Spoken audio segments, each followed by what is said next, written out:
Assalamualaikum warahmatullahi wabarakatuh. Perkenalkan, kami dari kelompok 3 yang beranggotakan saya sendiri, Lia Dimuniam, serta dua rekan saya, Andi Nugroho dan Imam Nawawi. Kami di sini akan menjelaskan tentang peran manajer dalam proyek. Lebih lengkapnya, kita akan mengulas apa pengertian manajer proyek, bagaimana kriteria seorang manajer proyek, apa saja kemampuan, tugas, kompetensi seorang manajer proyek. Lebih jelasnya, langsung saja pada pembahasan berikut ini. Sebelum kita lebih jauh mengenal apa itu manajer proyek, alangkah baiknya kita mengenal apa itu manajer. Manajer adalah seorang yang memiliki posisi formal tertentu di dalam sebuah organisasi atau sebuah perusahaan yang memiliki tanggung jawab terhadap sedikitnya pekerjaan satu orang atau bawahnya, serta mempunyai wewenang atau otoritas formal atas orang tersebut. Manajer proyek menurut para ahli. Menurut Ergianto, project manager dapat didefinisikan sebagai orang yang bertanggung jawab terhadap pelaksanaan proyek, mulai dari kegiatan paling awal hingga proyek selesai. Menurut Herianto dan Tri Wibowo, seorang manajer proyek atau project manager adalah seseorang yang ditunjuk untuk ditetapkan untuk bertanggung jawab terhadap kegiatan keseharian pengelolaan proyek untuk kepentingan organisasi. Selanjutnya adalah kriteria manajer proyek. Dalam menangani suatu proyek, pemilihan seorang manajer merupakan suatu keputusan yang sangat penting, sehingga harus memperhatikan beberapa aspek di dalamnya terhadap kriteria yang menunjukkan kompetensi seorang manajer proyek, yakni dilihat dari tingkat pendidikan, pengalaman, kemampuan dalam mengelola sumber daya. Terdapat beberapa sikap yang harus dimiliki oleh seorang manajer proyek. Manajer proyek haruslah memiliki sikap yang optimis, tertarik dan ingin belajar dengan hal-hal yang baru, pantang menyerah, berani bertanggung jawab atas pekerjaannya, mengetahui hal penting yang harus diprioritaskan, memiliki impian dan keinginan yang kuat terhadap keberhasilan proyek yang akan dijalankan, serta tidak menunda dan meremehkan pekerjaan. Baik, selanjutnya adalah skill atau kemampuan manajer proyek. Yang pertama yaitu communication. Komunikasi adalah keterampilan dasar yang harus dimiliki oleh seorang manajer. Sebagai seorang manajer yang terampil dalam berkomunikasi, ini juga dapat memudahkan interaksi antara pemimpin bisnis dengan karyawan. Apabila terjadi masalah, maka dapat mudah diselesaikan.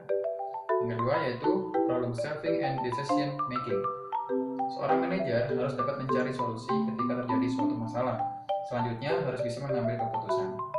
Yang ketiga yaitu team building.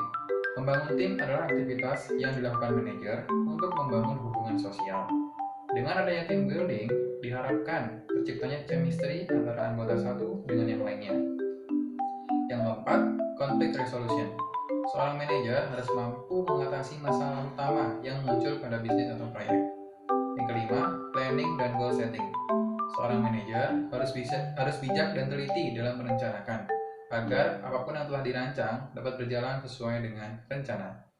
Yang keenam, sense of responsibility.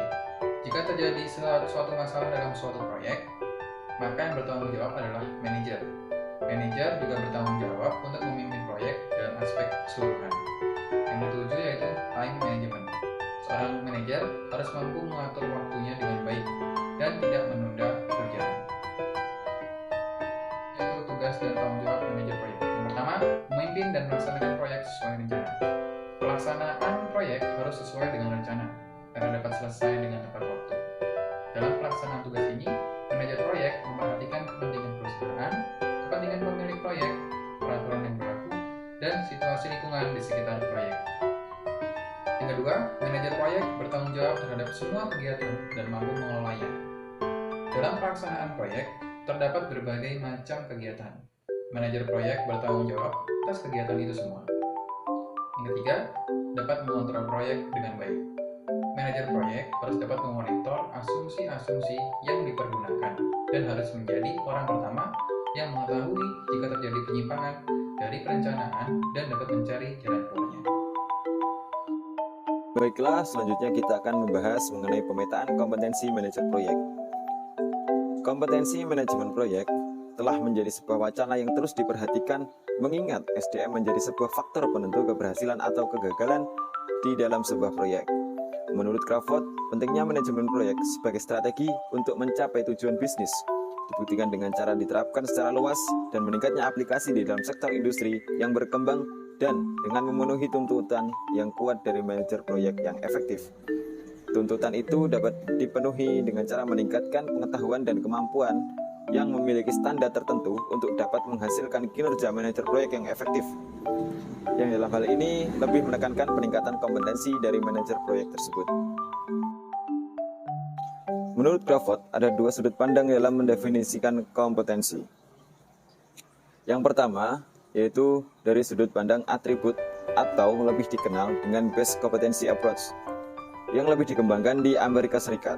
Dalam hal ini, kompetensi didefinisikan sebagai sebuah kriteria dasar dari seorang individu yang secara kausal berhubungan dengan kriteria referensi dari sebuah kinerja yang efektif atau superior dari sebuah pekerjaan.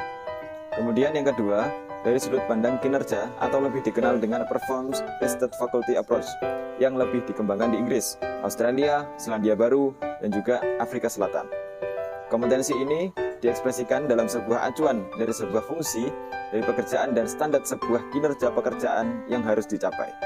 Dalam hal ini, kompetensi dapat didefinisikan sebagai gambaran dari sesuatu yang mana seseorang dapat bekerja di area yang terkait dengan pekerjaannya.